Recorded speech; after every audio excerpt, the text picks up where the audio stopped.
who are just tuning in and missed it, shame on you. You missed a really good segment last time around. Just to recap, we've got the coach and captain of the New Zealand under 85 kg team with us, Ben Cinnamon and Jared Percival, president of Sri Lanka Rugby, Pavitra Fernando, Sri Lanka Rugby coach Dishant Luke, all in the studios. Guys, this is something we're just mentioning off air, and we'd like to put it to you straight up. How challenging was the Sri Lankan team for you the last time you were here? A lot more challenging than the score suggested. Yeah. It was a tough match. I think there were a couple of moments in there that if we didn't have some good cover defence, there would have been some more tries from Sri Lanka for sure. And we respect what Sri Lanka bring. We understand the strengths of the team, and we're under no illusion of what this team can do. So we're preparing accordingly, and we think it's going to be a good match. It should be for sure. And Luke, getting back to you, few injury concerns with the side. Dinal Ekanak unavailable, Omar Pagunratna unavailable. Big boots to fill.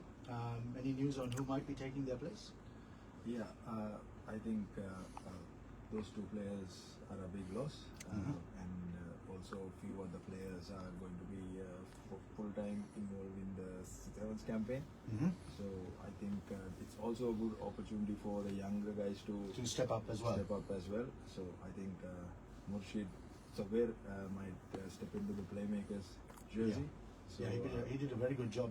he did a very good job in the club season. So I think him and along with Janidu on the wing, I think that's right. We have a decent set of backs to fill in those shoes. There's some good players. There are some good players for sure.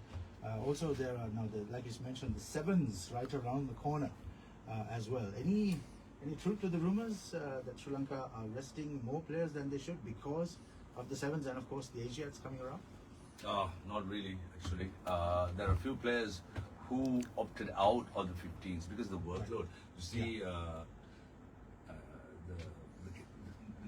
the rugby calendars in the world now are made for two separate squads. Yeah. Sri Lanka's been playing the same boys, been playing the same format. We have boys at we had boys at Sierra where they were playing from 2023 to now, non-stop competitive rugby, no break. So I'm sure that's the same with most of the other clubs as well. So what's happened was their chronic fatigue, burnout, and they're getting injuries. It's a vicious cycle. So some of these boys have realized now they got 6-month professional schedule ahead, and they opted out, and that's nothing to do with us. It was a personal choice, and I think they made the smart choice as well because it's very difficult to play at this level of with now, especially with the intensity of the game. So they made a choice, but then we do have a couple of big injuries. We had actually Dinal was playing. He was one of our main sevens stars, but he decided to play and he got injured at the warm-up game. And then, of course, Haitian Jansen will be sorely missed as well because he did his ACL at the final of the grand final. So there is a lot of injuries, but no one's been asked by Sri Lanka Rugby to not play. But they have opted to. Some of them have opted to just play 57s. It's a personal choice. It's a personal choice. Right, this one is to you, Ben. Obviously, extremely talented squad. We've seen your squad last year as well. How many of this squad do you see will graduate to represent the All Blacks? It's such a tough question to ask. I think I look at it through a different lens. Right. This is an opportunity for players that perhaps haven't had an opportunity to follow that traditional pathway through the clubs and National Provincial Championship and Super Rugby in New Zealand. Right. And here's an opportunity for them to show their wares in a black jersey. Look, I've got no doubt in my mind that a lot of the players in this team could be professional rugby players in New Zealand of certain degrees or different teams. So I'm just so happy that the New Zealand under-85 team exists and that it's a representation of what's really good about rugby.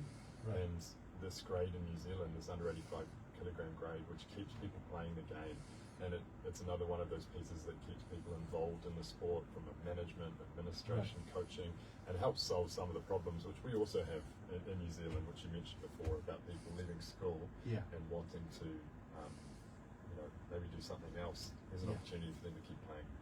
Wonderful. Right, so I know we've got time constraints, so I'm going to put this last one, since we unfortunately couldn't have the Sri Lankan skipper here. It's going to be Luke, and Jared is going to have to answer this one personally.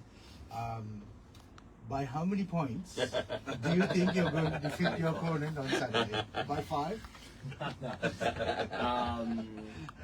It's a very tough one to answer. You know, we sort of talk about leading into this campaign how there's so much unknown. It's so hard to do any scouting reports, look at any footage of Sri Lanka, and even know what side that they're going to put out. So it's going to be a good game of rugby.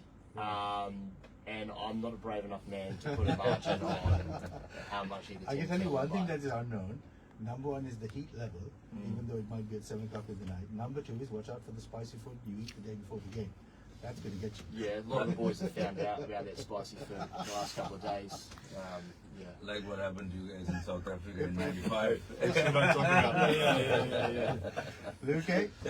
Yeah, from the Sri Lankan camp point of view, I think the boys are really excited because personally, I think for the team, it's the closest that they'll get to playing the All Blacks. Yeah. So I think the boys are really keen to give their 100%. Lovely. Guys, it's been an absolute pleasure having you here. I want to wish both teams all the very, very best. And I know we'll see a great game like we did. Oh, by the way, last question. So 2 legs for this trophy. Are we doing this like a Bradby format, aggregate of both legs, and then whoever has the highest aggregate takes the trophies? Is that it? I believe so. Everybody's looking at each other. Oh, hello, how are you going to get the trophy? All right. Okay. So they'll explain what Bradby format is off studio when you're off air. Great, guys. Lovely to have you here. And all the best for Saturday, all teams. Thank you very much. So the Bradby format's not like very slow. So very slow. Say you guys won it last year, right? So if you go 1-1 this year, you still retain it in very slow. Bradby, you take the aggregate scores, and whoever say first leg was you were 20, we were 10, and then next leg we were say 30, and you were only 15 or something. We go up and win it. So I don't know. Actually, I haven't checked that one. I need to check that one. That is no sense. I'm sure. Lovely. Guys, can we